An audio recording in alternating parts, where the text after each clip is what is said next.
I never believed in love until I found the proof of his buried in a locked trunk, wrapped in wool and silence. And I never understood grief until I saw a duke fall to his knees and beg me to destroy the only evidence that his heart had ever belonged to someone else. My name is Eleanor Ashford. Though by the time this story begins, I had already signed away that name in exchange for a title I never wanted and a man I did not know.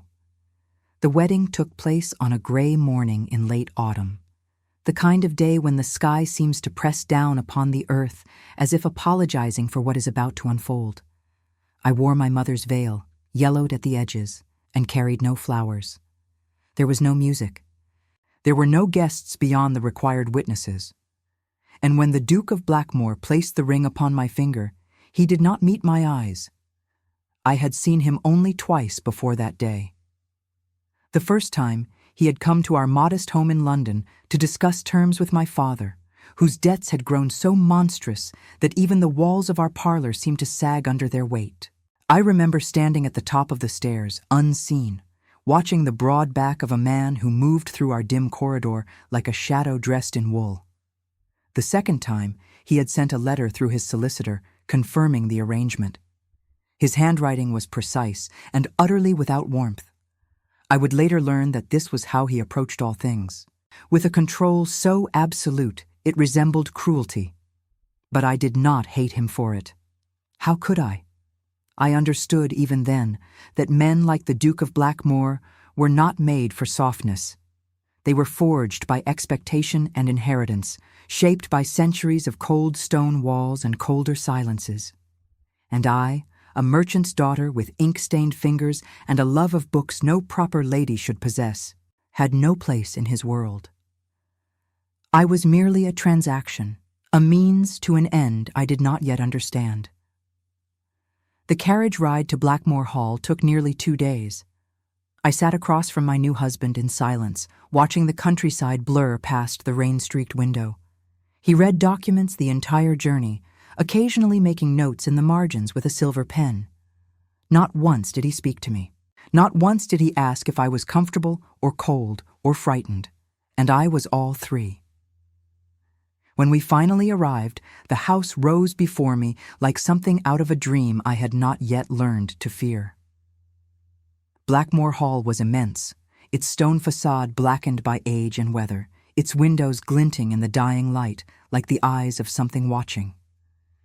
Ivy climbed its eastern walls, and the grounds stretched endlessly into mist. I could hear somewhere beyond the trees the faint rush of water, a river perhaps, or a stream swollen with autumn rain. A housekeeper named Mrs. Calloway greeted us at the door. She was a tall woman with silver hair pulled back so tightly it seemed to stretch the skin of her face, and her eyes moved over me with the cool efficiency of someone cataloging inventory. She curtsied and called me Your Grace, and the words felt like a costume I had not yet learned to wear. The Duke excused himself immediately.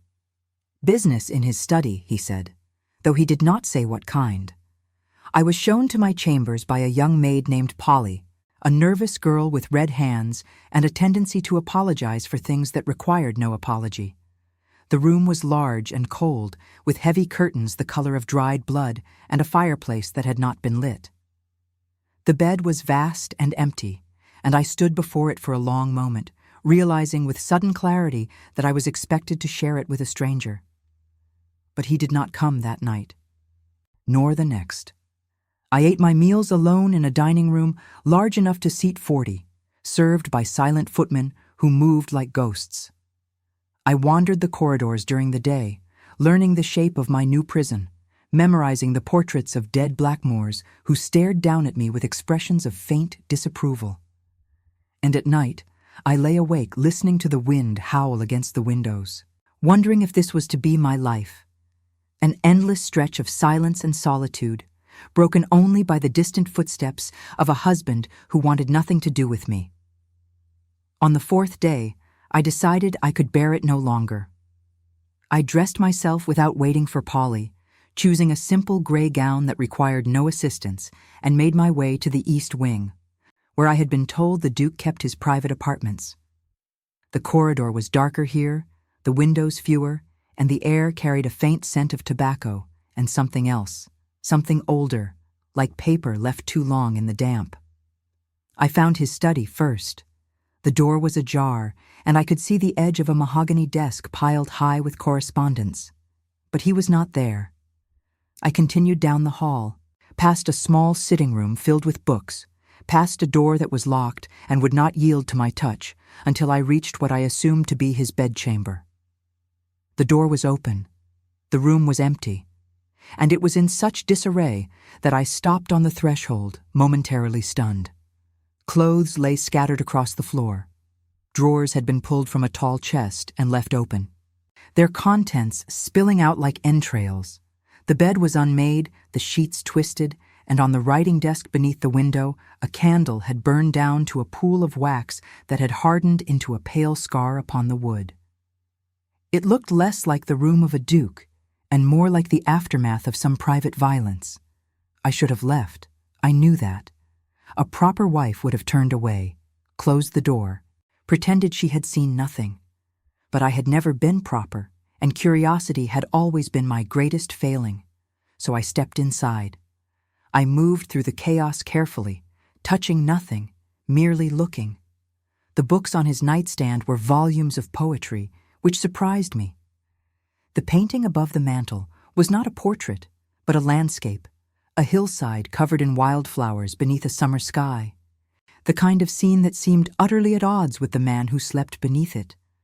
And on the floor beside the wardrobe, half hidden beneath a fallen coat, I saw the corner of a trunk. It was old, made of dark leather worn smooth by years of handling, and it was locked. But the lock was a simple one, the kind that could be opened with a hairpin if one knew how. And I had spent enough of my childhood reading novels about lady adventurers to know exactly how. I hesitated. This was a violation, I understood that. Whatever lay inside that trunk was not meant for my eyes. But something pulled at me, some instinct I could not name, and before I fully understood what I was doing, I had removed a pin from my hair and knelt upon the cold floor. The lock gave way with a soft click. I lifted the lid. Inside, there was nothing but fabric. 3 small bundles of wool, each one folded with the kind of care that spoke of something precious. I reached in and lifted the first, and as I unfolded it, I realized what I was holding.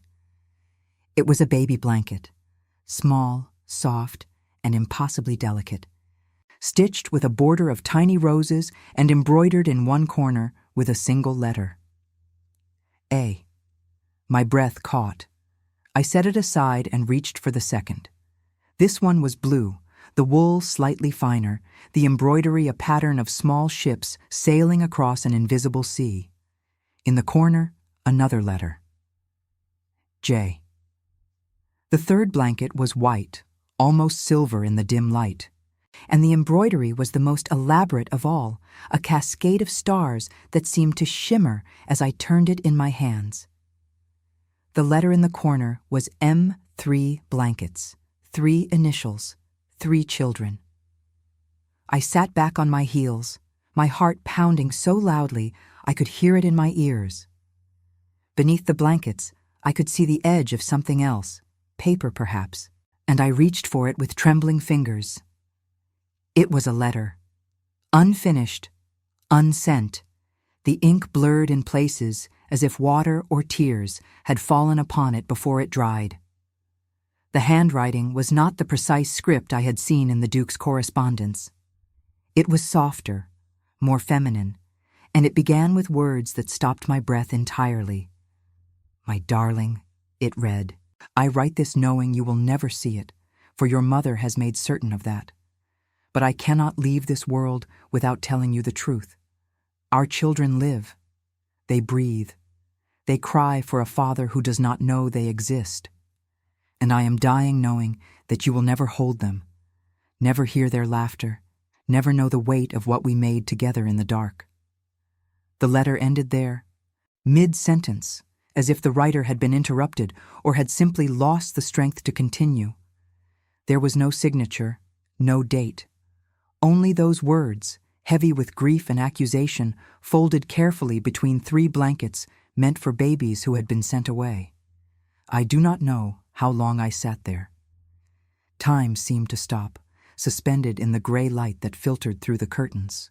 I was still holding the letter when I heard the footsteps behind me. I turned, and the Duke of Blackmore stood in the doorway, his face pale as ash, his eyes fixed upon the blankets in my lap. For a long moment, neither of us spoke. The silence between us was so heavy it seemed to have weight, pressing down upon my chest until I could barely breathe. And then he moved. He crossed the room in 3 strides, and before I could rise, before I could explain or apologize, he fell to his knees before me. His hands, those hands that had signed documents and held silver pens and never once touched me with anything resembling tenderness, reached for the blankets with the desperation of a drowning man reaching for air. His voice, when he spoke, was nothing like the cold, measured tone I had come to expect. It was broken, ragged, barely human. "Please," he whispered, "please, you must burn them, all of it. My mother arrives at sunset. She cannot know. She can never know." I stared at him, at this stranger who was my husband, at the tears that had begun to slip down his cheeks, and I understood, with a clarity that cut through me like a blade, that whatever I had married into was far more terrible than I had ever imagined, and that my life, from this moment forward, would never be the same. I did not burn them. Perhaps a wiser woman would have. Perhaps a woman more concerned with her own position, her own survival in this cold and unfamiliar world, would have taken those blankets and that letter and fed them to the flames without question. But I have never been wise, and something in the way he knelt before me, something in the raw devastation that had stripped away every mask he wore, made it impossible for me to move. Instead, I spoke the only words that came to me. Who were they? He flinched as if I had struck him. His hands, still reaching for the blankets, trembled visibly, and I watched him struggle to compose himself, to rebuild the walls I had somehow shattered simply by opening a trunk I had no right to touch. For a long moment, I thought he would not answer.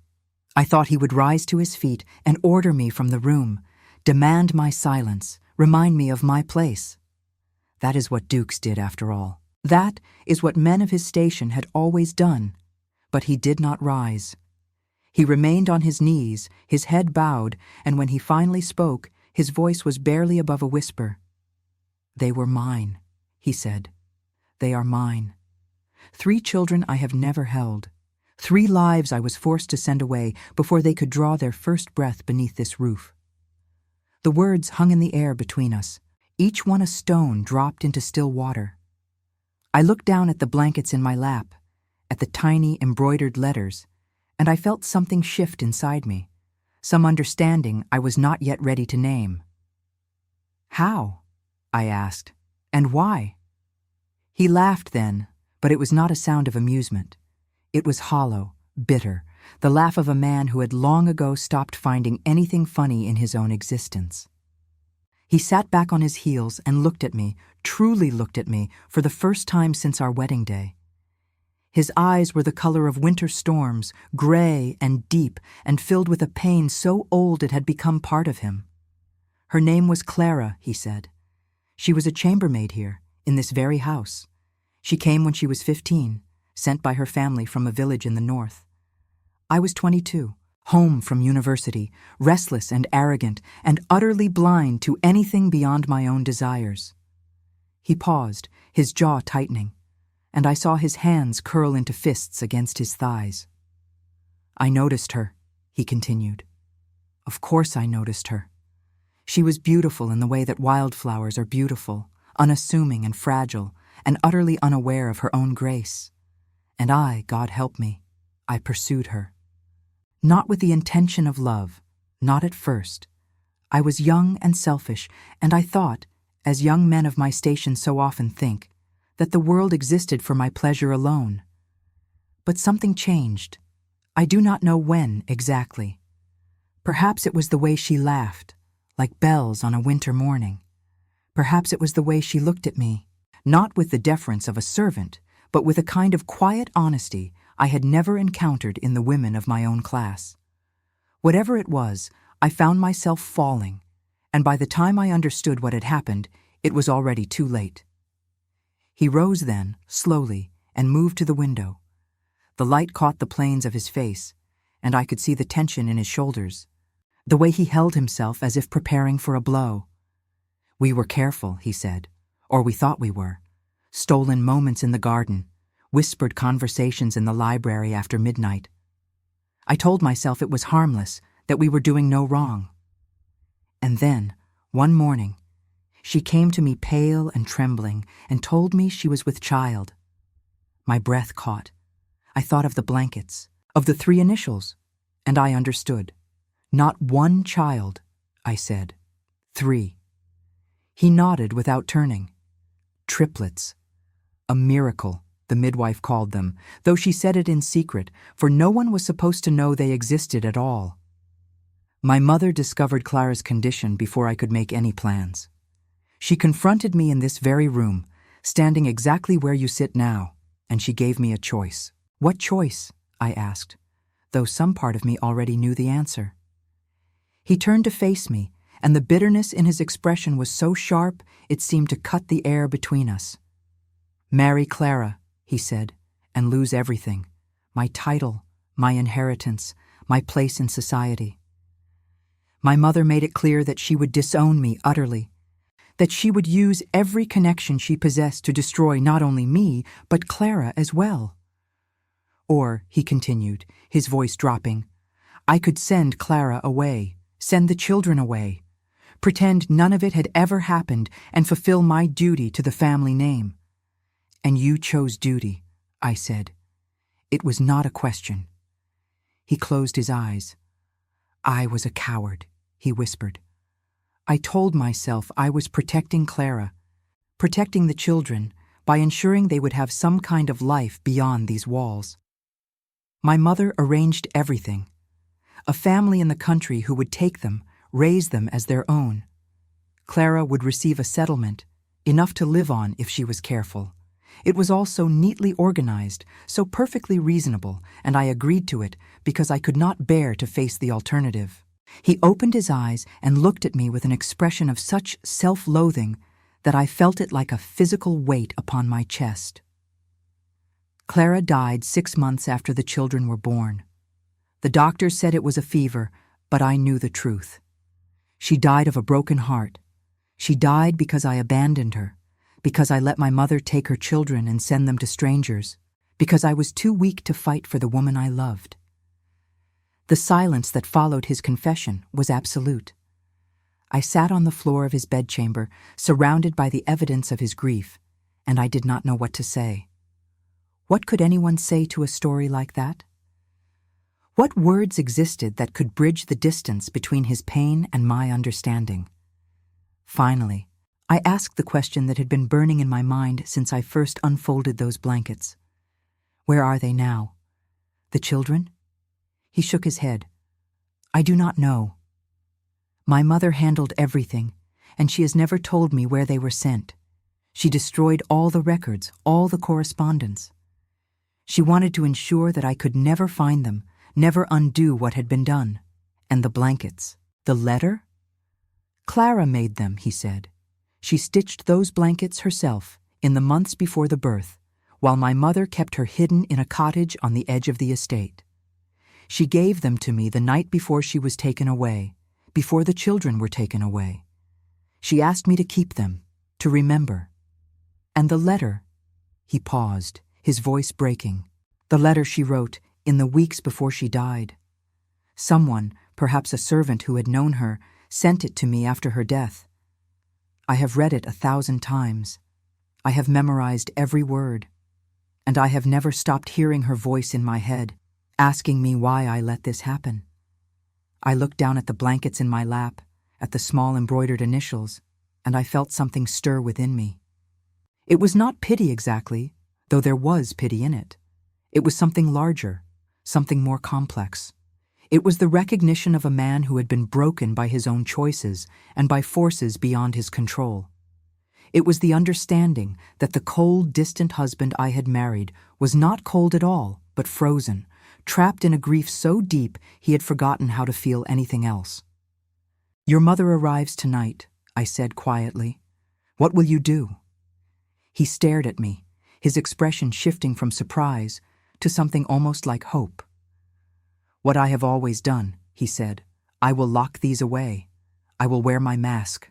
I will pretend that I am the son she expects me to be." "And me?" I asked. "What am I supposed to do?" He crossed the room and knelt before me once more, his eyes searching my face. "I am asking you," he said, his voice low and urgent, "to pretend with me. To say nothing of what you have seen, what you now know. My mother cannot discover that I kept these.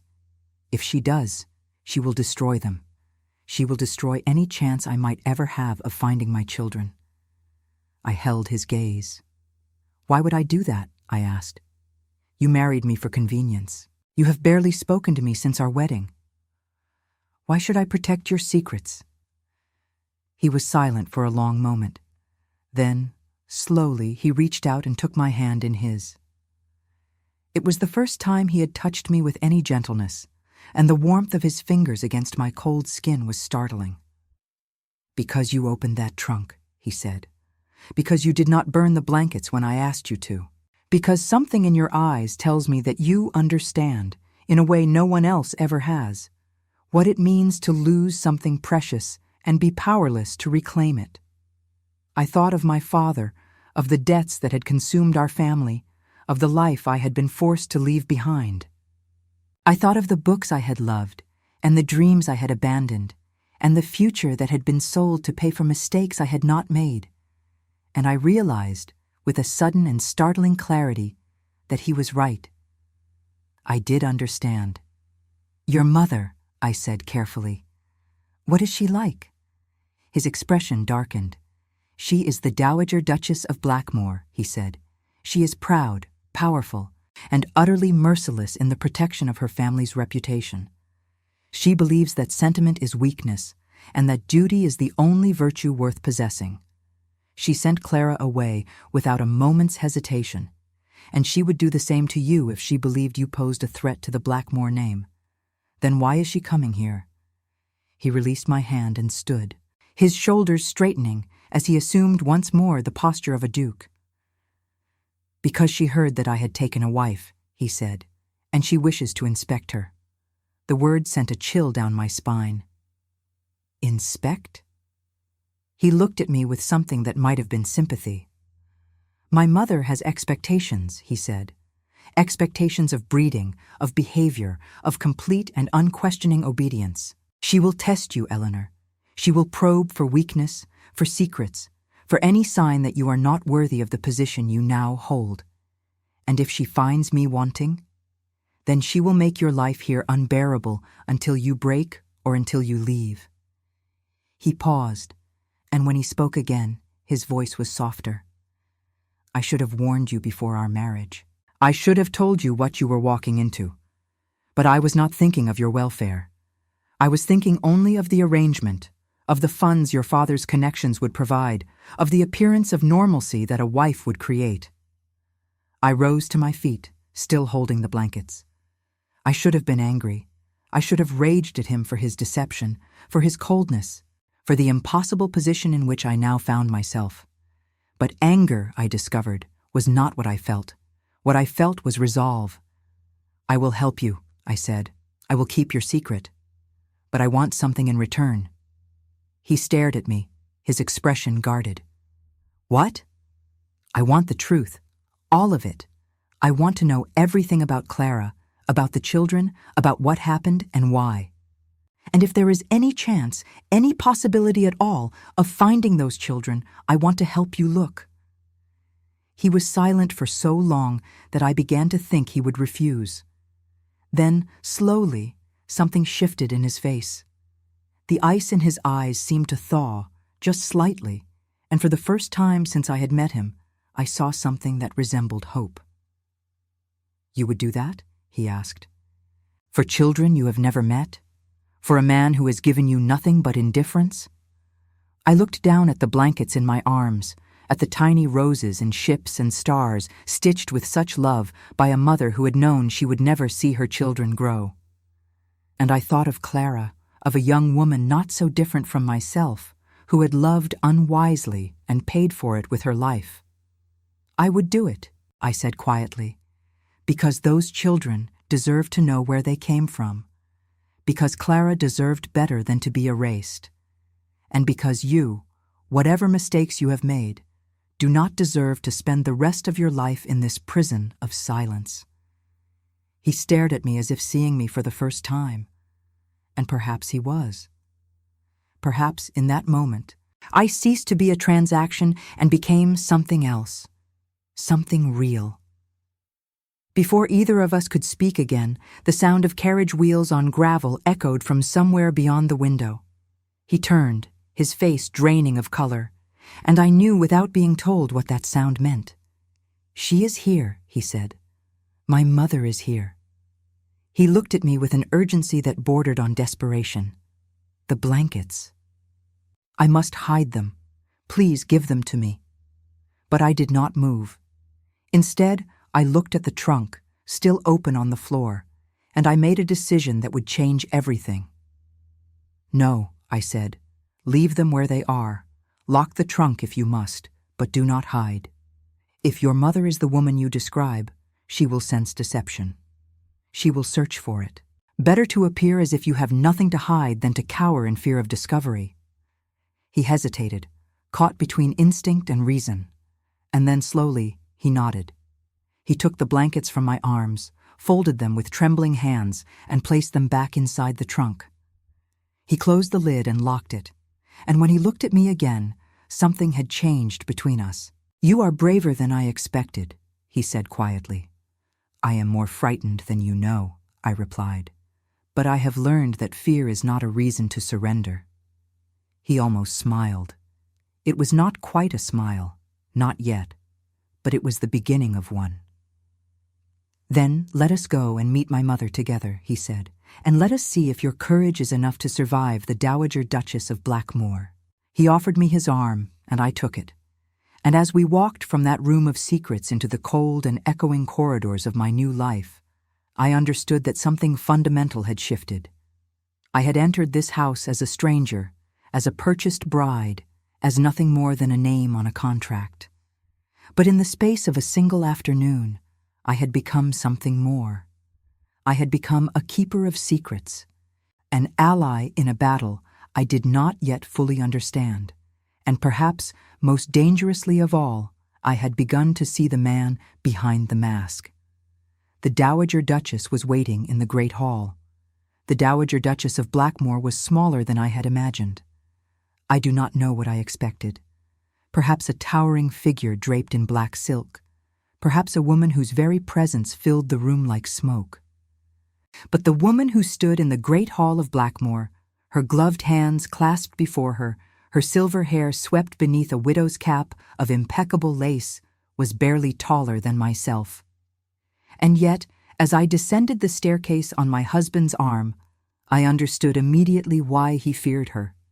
It was in her eyes.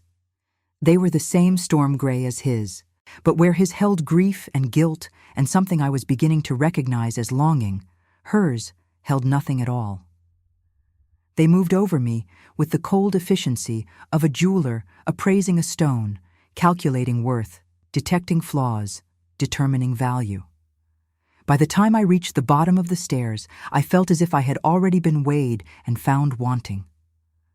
"Mother," my husband said, his voice carefully neutral, "allow me to present my wife, Eleanor, the new Duchess of Blackmoor." The dowager's gaze did not waver. She did not curtsy, did not incline her head, did not offer any of the courtesies that etiquette demanded. She simply looked at me, her thin lips pressed into a line that might have been disapproval or might have been nothing more than the natural set of her face. "A merchant's daughter," she said. Her voice was low and smooth, like silk drawn over glass. "How very modern of you, Edward." Edward. It was the first time I had heard anyone use my husband's Christian name, and I filed it away in my mind alongside all the other fragments I was collecting. He stiffened beside me, his arm tensing beneath my fingers, but his expression remained impassive. "The arrangement was advantageous," he replied. "Her father's connections have proven useful to the estate." Connections. The dowager's lips curved into something that was not quite a smile. "Yes, I imagine they have." "Tell me." She turned her attention fully to me for the first time. "What exactly did your father's connections purchase for you, my dear? Besides a title, you have no breeding to carry." The question was designed to wound, and it struck its target with precision. I felt the blood rise to my cheeks, felt the old shame of my family's fall wrap around my throat like a hand. But I had learned, in the years since my father's ruin, that shame was a weapon only if you allowed others to wield it. "They purchased a husband," I replied, keeping my voice steady, "and a home. I believe that is what most marriages of this kind are meant to accomplish." The dowager's eyes narrowed, just slightly, and I saw something flicker in their depths, surprise, perhaps, or calculation. She was not accustomed to being answered directly, that much was clear. "You have a tongue," she observed. "I trust you will learn when to use it and when to remain silent." "I have always been a quick student, Your Grace." The silence that followed was thick enough to cut. Beside me, my husband stood rigid, his breath carefully controlled. I could feel his tension radiating through the point where our arms touched, and I understood that he was waiting for his mother to strike. Waiting for the blow that would expose the fragility of this alliance we had so hastily formed. But the dowager did not strike. Instead, she turned away, her skirts rustling against the stone floor, and began to move toward the drawing room. "I shall take tea," she announced. "You will both join me. There is much to discuss regarding the management of this household and the expectations I have for its future." She did not wait for a response. She simply walked away, assuming, as women of her kind always assumed, that the world would arrange itself according to her wishes. My husband exhaled slowly. "That went better than I feared," he murmured. I looked at him, incredulous. "Better." She did not demand an immediate annulment. He almost smiled. "For my mother, that qualifies as a warm reception." The tea was served in the blue drawing room, a space I had not yet explored, filled with delicate furniture and portraits of women in powdered wigs who gazed down at us with expressions of aristocratic disdain. The dowager sat in the chair nearest the fire, her posture so perfect it seemed carved from marble, and she watched as a servant poured from a silver pot that bore the Blackmore crest. For the first hour, she asked me questions. Not the polite inquiries of a mother-in-law welcoming a new daughter into the family, but the sharp, probing queries of an inquisitor seeking weakness. She wanted to know about my education, my accomplishments, my understanding of household management. She wanted to know whether I could embroider and play the pianoforte and organize a dinner for 30 guests. She wanted to know if I had ever been presented at court, if I knew the proper forms of address for visiting nobility, if I understood the difference between a countess and a marchioness. I answered as best I could. My education had been unconventional, heavy on literature and history, and light on the domestic arts that women of quality were expected to master. I could embroider, but poorly. I could play the pianoforte, but only simple pieces. I had never been presented at court, had never organized a dinner for anyone, and my knowledge of noble titles came entirely from novels. The dowager received each answer with a slight tightening of her lips, a barely perceptible shake of her head. By the time the interrogation concluded, I felt as if I had been flayed open and found empty. "It is as I expected," she said at last, setting down her teacup with a decisive click. "You are entirely unprepared for the responsibilities of this position. I shall remain here for the foreseeable future to ensure that you receive the training you require." My husband shifted in his chair. "That will not be necessary, Mother. Eleanor is perfectly capable of learning as she goes." The dowager fixed him with a look that could have frozen fire. "I did not ask for your opinion, Edward. I am stating a fact. This girl knows nothing of running a great house, Nothing of managing servants, nothing of navigating society. If she is to bear the Blackmore name without disgracing it entirely, she will require guidance. My guidance. I felt the trap closing around me, felt the walls of my new life drawing tighter. The dowager in residence meant constant surveillance, constant criticism, constant pressure. It meant that every move I made, every word I spoke, would be observed and judged. And it meant that my husband's secret, the secret I had promised to help him keep, would be in constant danger of discovery. But before I could speak, my husband rose to his feet. "If you wish to remain at Blackmore," he said, his voice calm but edged with something I had not heard before, "that is your right. But you will treat my wife with the respect her position deserves. She is the Duchess now, Mother. Not you." The dowager's expression did not change, but I saw her fingers tighten around the arm of her chair. For a moment, the air between mother and son crackled with tension, years of conflict compressed into a single charged silence. Then the dowager smiled. It was a cold smile, brittle as winter ice, but it was a smile nonetheless. "Of course," she said smoothly. "I meant no disrespect. I only wished to help. Surely you understand that, Edward. Everything I have ever done has been for the good of this family." The words hung in the air, laden with meaning I did not yet fully understand. My husband's jaw tightened, and I knew, without being told, that he was thinking of Clara, of the children, of all the things his mother had done for the good of the family. "We are grateful for your concern," he said at last. "But Eleanor and I will manage quite well on our own." He extended his hand to me, and I rose, grateful for the excuse to escape. The dowager watched us go with eyes that missed nothing, and as we crossed the threshold into the corridor, I heard her voice follow us like a shadow. "I shall see you at dinner," she called. "We have so much more to discuss." My husband did not respond. He simply led me away, his hand warm against the small of my back, and I felt, for the first time since arriving at Blackmore Hall, that I was not entirely alone. That night, I could not sleep. The encounter with the dowager had left me restless, my mind churning with questions I could not answer. I rose from my bed sometime after midnight and wrapped myself in a shawl, intending to find a book in the library to quiet my thoughts. But as I made my way through the darkened corridors, I heard something that stopped me in my tracks. Voices, low and urgent, coming from behind the closed door of my husband's study. I should not have listened. I knew that. But the events of the day had made me reckless, and I pressed myself against the wall, straining to hear. The first voice was my husband's, tight with barely contained anger. "You had no right to come here. I told you never to return."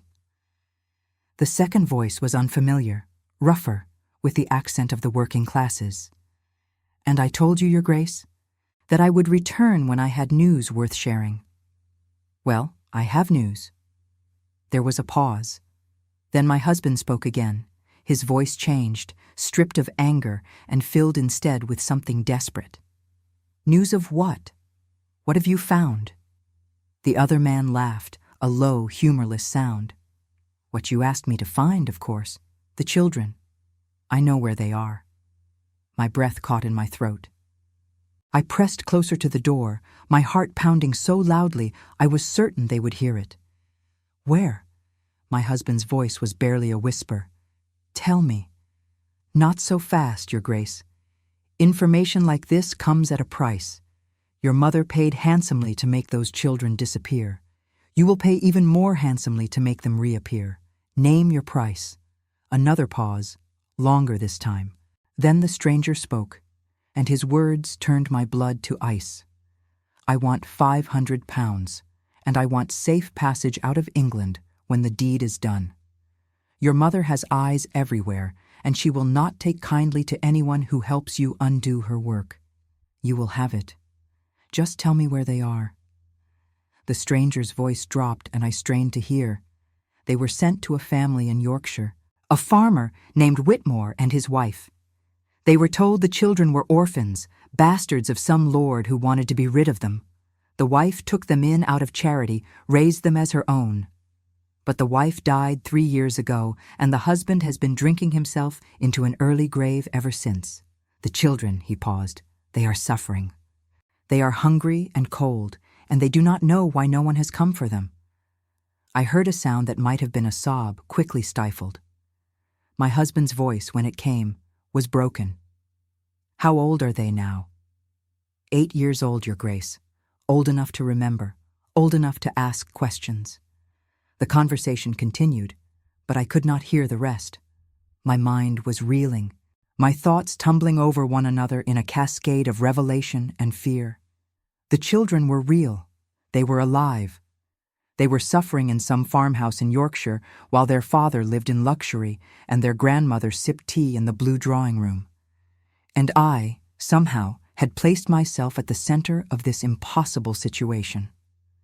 I crept back to my room before they could discover me, my heart still racing, my mind already turning over possibilities. I did not know what I would do with this knowledge. I did not know how I could help, or if I even should. But I knew one thing with absolute certainty. I could not stand by while 3 children suffered for the sins of their elders. By the time dawn broke over Blackmore Hall, I had made my decision. I would find those children. I would bring them home. And I would do it without the Dowager ever knowing until it was too late to stop me. It was the most dangerous thing I had ever contemplated. It was also, I realized with a strange and unexpected clarity, the first thing in my entire life that felt entirely my own. I told my husband of my plan the following morning, in the quiet hours before the household awoke. I found him in the library, standing before the tall windows that overlooked the East Gardens, his face drawn and pale from what I suspected had been a sleepless night. When I entered, he turned to me with an expression of such raw hope that it pierced something deep within my chest. "You heard," he said. It was not a question. I nodded. I was in the corridor. I did not mean to eavesdrop. But once I understood what was being discussed, I could not walk away. He crossed the room and took my hands in his, a gesture so unexpected that I nearly stepped back in surprise. His fingers were cold, trembling slightly, and when he looked at me, I saw tears gathering in the corners of his eyes. "You must think me a monster," he whispered, "to have abandoned them for so long, to have let my mother dictate the course of their lives while I hid here in comfort and did nothing." I thought of Clara, of the letter she had written, of the blanket stitched with such desperate love. I thought of 3 small children growing up in poverty, never knowing that their father was a duke, never understanding why they had been cast aside, and I felt, not the judgment he expected, but a strange and unexpected compassion. "I think you were afraid," I said quietly. "I think you have been carrying this guilt for so long that it has become a prison. But guilt without action is worthless, Edward. What matters now is what we do next." He stared at me as if I had spoken in a language he did not understand. "We?" I held his gaze. "I told you I would help you find them. I meant it, but we must be careful. Your mother suspects nothing yet, and we must keep it that way. If she learns what we are planning before we can bring the children home safely, she will destroy everything." "She will destroy you," he corrected, his voice tight with fear. "She will not rest until she has driven you from this house. You do not know what she is capable of." "Then tell me," I said. "Tell me everything I need to know to survive her." And so he did.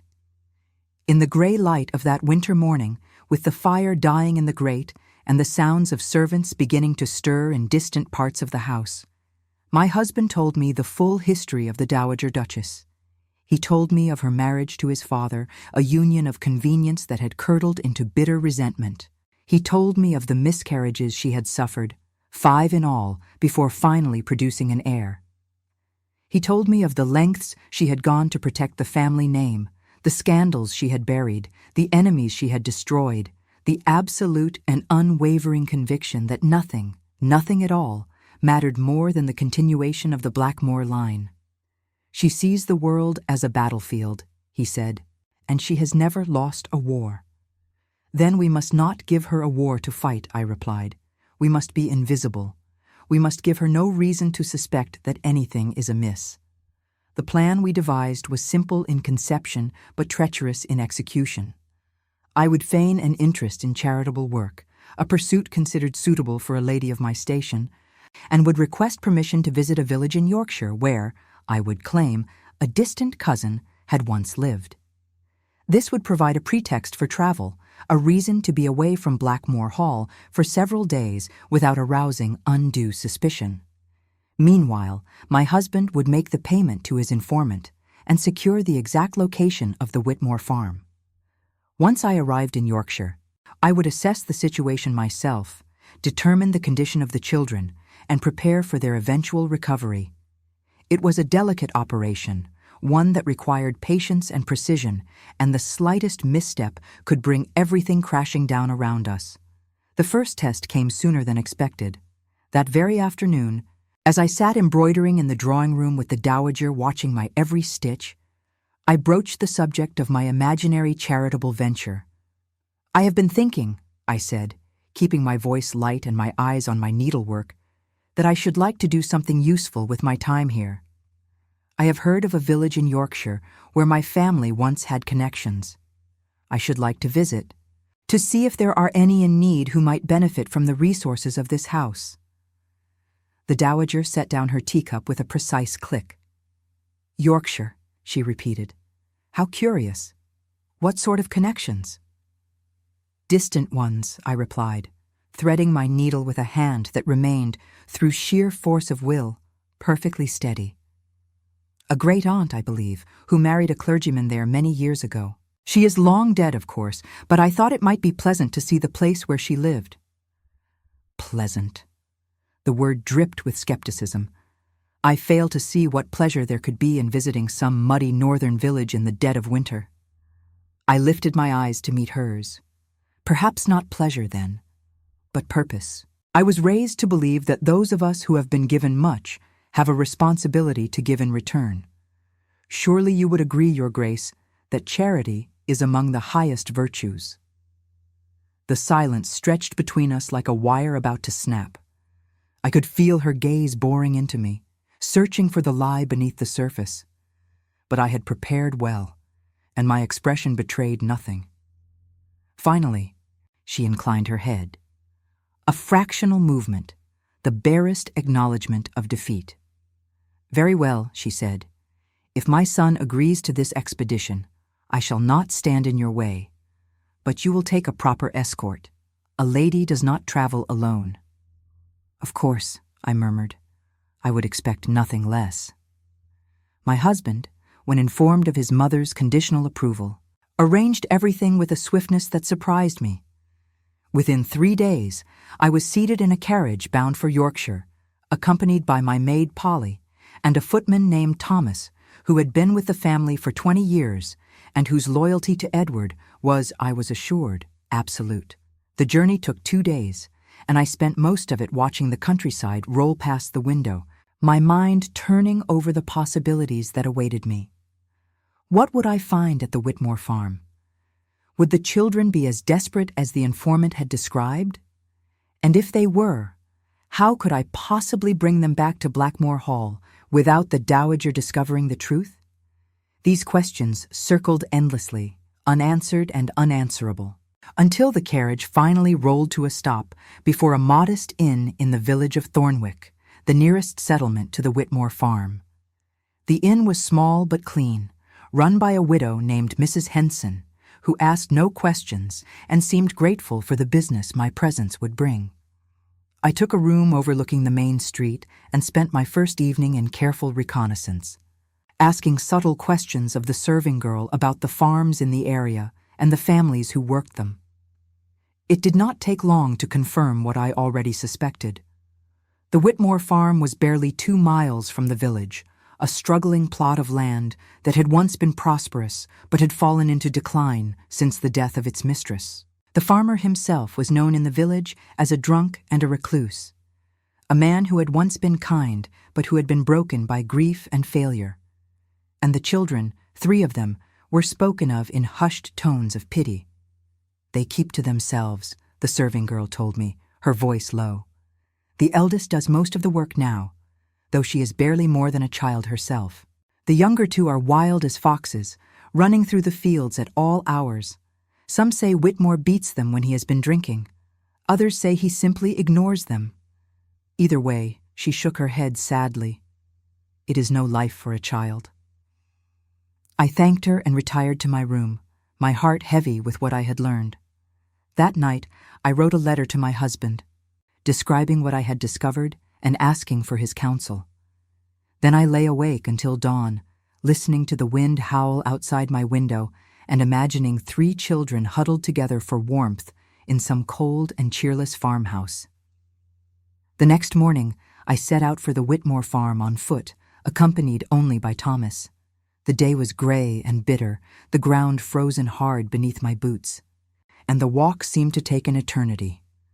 But at last, we crested a small hill and saw it below us, a cluster of weathered buildings surrounded by fields that had long since gone to seed.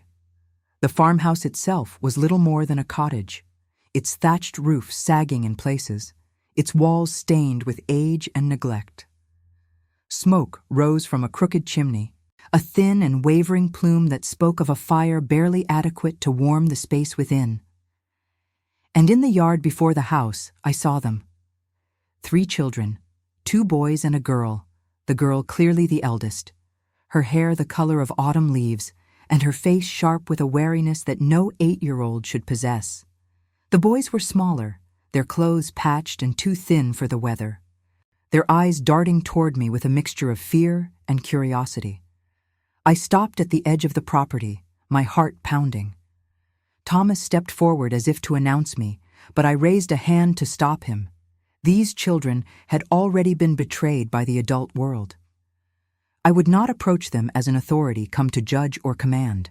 Instead, I crouched down, lowering myself to their level, and spoke in the gentlest voice I could manage. "Hello," I said. "My name is Eleanor. I was hoping I might speak with the lady of the house." The girl regarded me with suspicion. "There is no lady," she said, "only father. And he is sleeping." "I see." I glanced at the cottage, then back at the children. "And who takes care of you while he sleeps?" The girl straightened, a flash of pride cutting through her wariness. "I do. I take care of my brothers." I looked at her, at the fierce determination in her young face, and I felt something break open inside me. She was only a child, yet she had been forced to become a mother, a protector, a pillar of strength in a world that had offered her nothing but neglect. "You must be very brave," I said softly. "What is your name?" She hesitated, as if weighing whether to trust me. Then, slowly, she answered. "Alice," she said. "And these are my brothers, James and Michael, A, J, and M. The initials on the blankets, the children their mother had stitched for in the dark, months before their birth, hoping against hope that they might someday know they were loved." "Alice," I repeated, the name catching in my throat. "That is a beautiful name. May I ask, do you know anything about your parents? About where you came from before you lived here?" The girl's expression closed like a door slamming shut. "We are Whitmores," she said flatly. "We have always been Whitmores. Father says so." I understood then that the truth had been buried too deep for casual conversation to unearth. These children had been told a story about their origins, a story designed to erase their past and sever them from their true family. Undoing that would take time, patience, and care. But I did not have time. The dowager was waiting at Blackmore, watching for any sign of treachery. My absence would be noted, questioned, analyzed. Every day I remained in Yorkshire was another day she might discover the truth. I rose to my feet, my decision made. I would not leave these children in this place. I could not. Whatever the cost, whatever the risk, I would find a way to bring them home. "Alice," I said carefully, I know you have no reason to trust me, but I want you to know that I am going to come back for you. I am going to make sure that you and your brothers are safe and warm and loved. Do you understand?"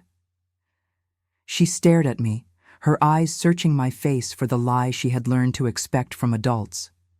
And then, slowly, something shifted in her expression. It was not trust, not yet, but it was the first tentative reaching toward hope. "Why?" she asked. "Why would you help us?" I thought of Clara, of the letter she had written, of the man who waited at Blackmore with his heart in pieces, and I answered with the only truth I knew. "Because you deserve better," I said. "Because someone should have come for you a long time ago, and because I made a promise." I did not tell her to whom I had made that promise. I did not tell her about her father, about the blankets, about the tangled web of secrets and lies that connected her to one of the greatest families in England. That would come later, when she was ready. For now I simply turned and walked away, leaving her standing in the frozen yard with her brothers at her side and the first fragile seeds of hope taking root in her heart. I returned to the inn and wrote another letter to my husband, this one more urgent than the first. The children were real, they were suffering, and I would not rest until they were safe. What I did not know, as I sealed that letter and entrusted it to Thomas for delivery, was that I was not the only one watching the Whitmore farm that day. I did not see the carriage that waited on the far side of the hill, its curtains drawn, its occupant hidden in shadow. And I did not know that my every movement had been observed, catalogued, and reported. The Dowager Duchess had eyes everywhere, and they had found me. I returned to Blackmore Hall 3 days later, my heart heavy with plans yet unmade and dangers I had not anticipated. The carriage rolled through the iron gates at dusk, and as the great house rose before me in the gathering darkness, I felt a chill that had nothing to do with the winter air. Something was wrong. I could sense it in the stillness of the grounds, in the way the servants moved when they came to help me from the carriage, their eyes averted, their movements quick and nervous.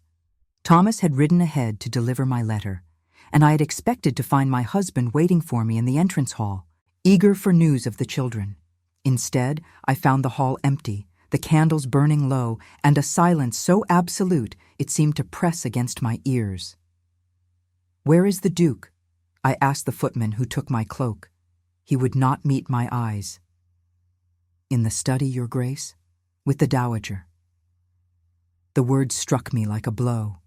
I did not wait for further explanation.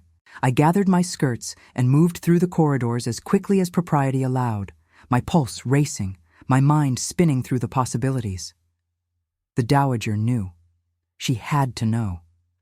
Why else would there be this strange and terrible silence, this sense of something waiting to break?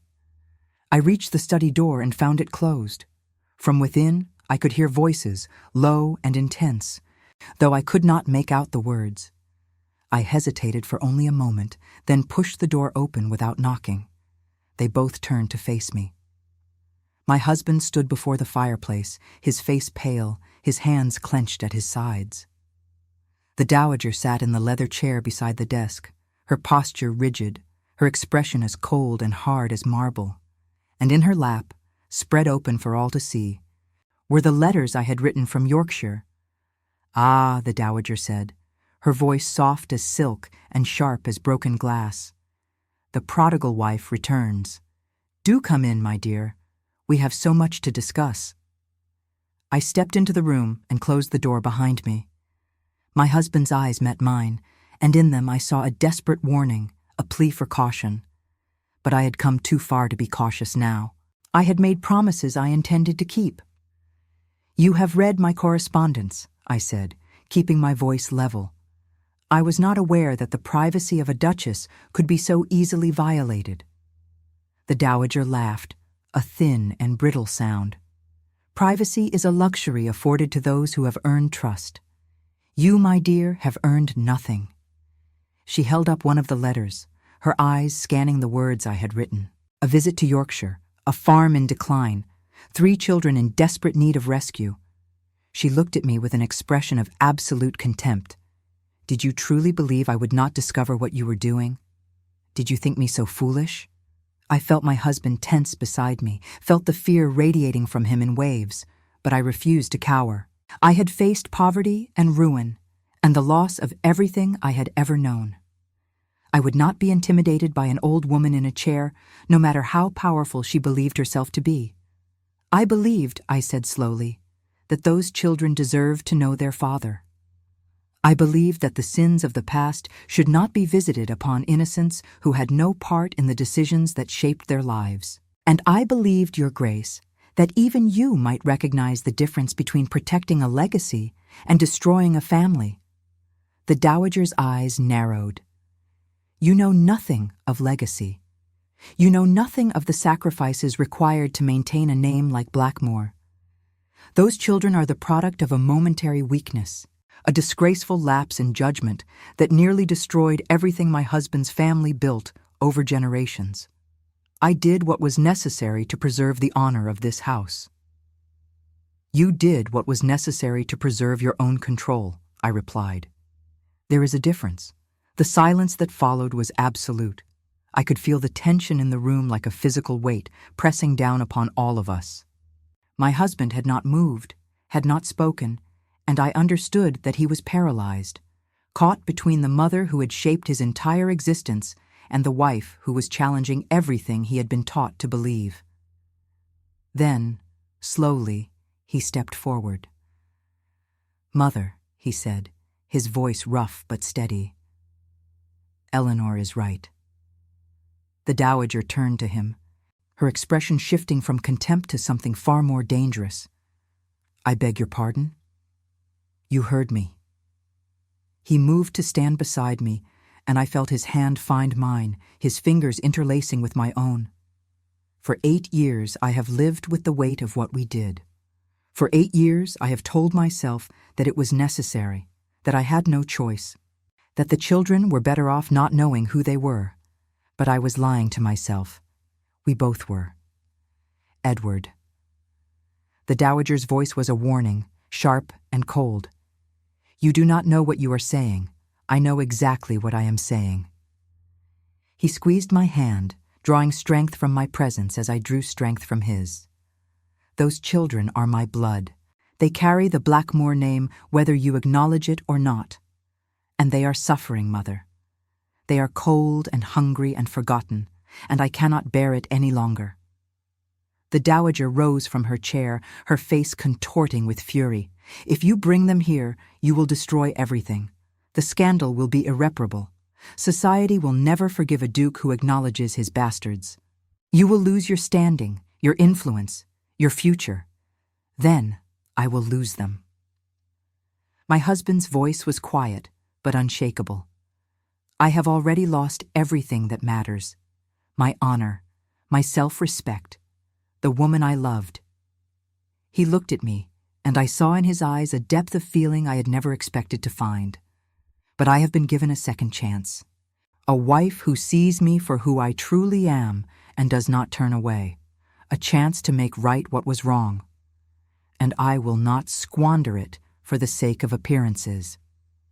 The Dowager stared at him as if she did not recognize the man standing before her. Then her gaze shifted to me, and I saw in her eyes a hatred so pure and concentrated that it took my breath away. You, she hissed. You have done this. You have poisoned him against me. I have done nothing but tell him the truth, I replied. A truth you buried so deeply you thought it would never resurface. But lies do not stay buried forever, Your Grace. They have a way of clawing their way back into the light. For a long moment, the Dowager said nothing. I could see her calculating, weighing her options, searching for a way to regain control of a situation that had slipped beyond her grasp.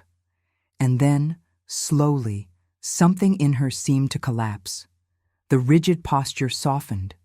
The fury in her eyes dimmed to something that looked almost like exhaustion. You do not understand, she said, her voice barely above a whisper. Everything I did for this family. For him. She looked at her son with an expression that might, in another woman, have been called grief. I watched your father destroy himself with sentiment and weakness. I watched him throw away every advantage he had been given for the sake of fleeting pleasure. I swore I would not let you make the same mistakes. My husband shook his head. You were so afraid of losing control that you could not see you were losing me instead. He released my hand and stepped toward his mother, his expression softening, despite everything that had passed between them. I do not hate you, Mother. I know you believed you were protecting me, but protection that requires the suffering of children is no protection at all. The dowager looked away, and I saw, for the first time, a crack in the armor she had worn for so long. When she spoke again, her voice was stripped of its customary steel. And if I refuse, if I fight you on this, then you will fight alone. My husband's voice was gentle but firm. I am the Duke of Blackmore now. The decisions are mine to make, and I have decided that my children will know their father. The dowager closed her eyes. For a long moment, she simply stood there, a woman confronted with the ruins of everything she had built. And then, slowly, she nodded. Very well, she said. Do what you must, but do not ask me to pretend that I approve, and do not expect me to welcome those children as if they were legitimate heirs. I would not dream of it, my husband replied. But I do expect you to treat them with decency. They are innocent of any wrongdoing. They deserve at least that much.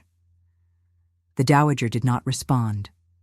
She simply gathered her skirts and walked past us toward the door, her face a mask of wounded dignity. At the threshold, she paused and looked back at me. You have won, she said quietly, for now. But remember this, girl, I have been playing this game far longer than you have been alive, and I am not finished yet. She swept out of the room, leaving my husband and me alone in the flickering firelight. For a moment, neither of us spoke. The enormity of what had just transpired seemed to hang in the air between us, too vast for words. Then he turned to me and I saw tears streaming down his face. You did it, he whispered. You actually did it. We did it, I corrected him. Together. He crossed the distance between us and took my face in his hands, his thumbs brushing away tears I had not realized I was shedding. Eleanor, he said, his voice breaking, I do not deserve you. I do not deserve any of this. I covered his hands with my own. Then prove that you do, I said. Bring your children home. Be the father they need, and let yourself love again. He kissed me then. It was the first time his lips had ever touched mine, and it was nothing like I had imagined. It was not the cold duty of a contracted husband or the practiced seduction of a rake. It was desperate and tender and full of everything we had been too afraid to say. And in that moment, I understood that somewhere along the way, without meaning to, I had fallen in love with this broken, beautiful man. We traveled to Yorkshire the following week, the two of us together. The journey felt shorter this time, buoyed by hope instead of weighted by uncertainty.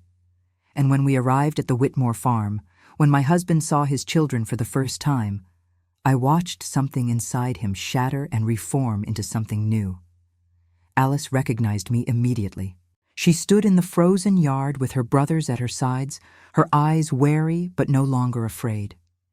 And when I knelt before her and told her that we had come to take her home, she looked past me to the man standing in the shadow of the carriage. "Who is that?" she asked. I turned to my husband, to Edward, and I saw him step forward, his hands trembling, his eyes bright with unshed tears. "My name is Edward," he said softly. "I am your father." The silence that followed seemed to last an eternity. Alice stared at him, her expression shifting from confusion to disbelief to something that looked almost like recognition. And then, slowly, she walked toward him. She stopped just out of reach, studying his face with the intense scrutiny of a child who has learned not to trust too easily. "Are you the one who sent us away?" she asked. Edward's face crumpled. "Yes," he whispered, And I am so sorry. I have been sorry every day for 8 years. I should have come for you sooner. I should have been braver. I should have been better." Alice considered this for a long moment. Then, with a solemnity that belied her age, she nodded. "You came now," she said. "That is something." She reached out her hand, and he took it. And as I watched her brothers rush forward to join them, as I watched this family begin the long and painful process of healing, I felt something warm and bright bloom in my chest. We brought the children home to Blackmore Hall on a morning in early spring, when the first crocuses were pushing through the frozen ground and the air carried the faint promise of warmth to come. The Dowager watched from her window as the carriage rolled up the drive, but she did not come down to greet us.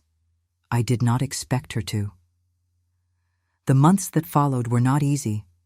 There were adjustments to be made, wounds to be healed, trust to be built. Alice, in particular, struggled with the transition from poverty to privilege, from invisibility to a world where everyone wanted something from her. But she was strong, stronger than any child should have had to be, and with time and patience, she began to unfold like a flower too long denied sunlight. James and Michael adapted more quickly, as younger children often do. They ran through the halls of Blackmore with the wild abandon of boys who had been given permission to be children again, and their laughter echoed off the ancient stones like music. And Edward, my husband, transformed before my eyes. The cold and distant Duke I had married dissolved into a man capable of tenderness and joy. He read to his children at night, taught them to ride, listened to their questions with a patience that seemed to have no limit. And at night, when the house was quiet and we lay together in the darkness, he held me close and whispered his gratitude against my hair. "You saved us," he would say, "all of us." And I would reply the same each time, "We saved each other." 1 year after the children came home, on the anniversary of Clara's death, we planted a garden in her memory. It was a small plot behind the east wing, where the morning light was gentle and the wind carried the scent of wildflowers. The children helped us dig the soil and plant the first roses, and when we were finished, Alice placed a small stone at the center, engraved with words she had chosen herself. "For our mother," it read, "who loved us before we were born." I stood beside my husband as the sun set over Blackmore Hall, watching the children chase each other through the lengthening shadows. His hand found mine, as it so often did now, and he squeezed gently. "Do you think she would have approved?" he asked. "Of us, of this." I thought of Clara, of the woman I had never met, but had come to know through letters and blankets and the grief of a man who had never stopped loving her. And I thought of what I would have wanted if I had been in her place. "I think," I said slowly, "that she would have wanted her children to be happy. And I think she would have wanted you to be happy too." He was silent for a moment. Then he turned to face me. And in his eyes, I saw a love so deep and unguarded that it took my breath away. "I am," he said. "For the first time in my life, I truly am." He kissed me then, softly, as the first stars began to appear in the darkening sky. And I knew, with a certainty that required no proof, that this was where I was meant to be, not as a purchased bride or a keeper of secrets, but as a wife, a mother, a partner in this imperfect and beautiful life we were building together. The Dowager remained at Blackmore for another 6 months before announcing her intention to retire to the dower house on the edge of the estate. She never apologized for what she had done, never acknowledged the harm she had caused. But on the day she left, she paused at the door and looked at me with an expression I had never seen on her face before. "You were right," she said quietly. "About one thing at least." "What thing is that?" I asked. She glanced toward the window, where Alice sat reading in a patch of sunlight, her red hair gleaming like copper. "Lies do not stay buried," she said. "I should have known that better than anyone." She left without another word, and I never saw her shed a tear or speak of the matter again. But sometimes, late at night, I would see a candle burning in the window of the dower house, and I wondered if she sat alone in the darkness, remembering all the choices that had brought us to this place. As for me, I had found what I had never dared to hope for. I had found a family. I had found love. And I had found, in the most unexpected of places, a purpose that filled every corner of my heart. Years later, when my own children had grown and the world had changed in ways we could never have imagined, I would sometimes return to that garden behind the east wing. I would sit among the roses Clara had never seen, and I would think about the strange and winding path that had led me here. I had come to Blackmore Hall as a stranger, sold into marriage to pay my father's debts. I had expected nothing but duty and distance, a life of polite silence and carefully maintained appearances. But instead, I had found 3 baby blankets in a locked trunk and a man on his knees, begging me to burn the evidence of his broken heart. I had not burned them. And in refusing, I had set in motion a chain of events that would reshape everything I thought I knew about love, about family, about the power of truth to heal even the deepest wounds. Clara never knew her children would grow up in the home where she had once served, that they would laugh in the halls where she had walked, that they would carry her memory forward into a future she could never have imagined. But I liked to think that somewhere, somehow she knew, and I liked to think she was at peace.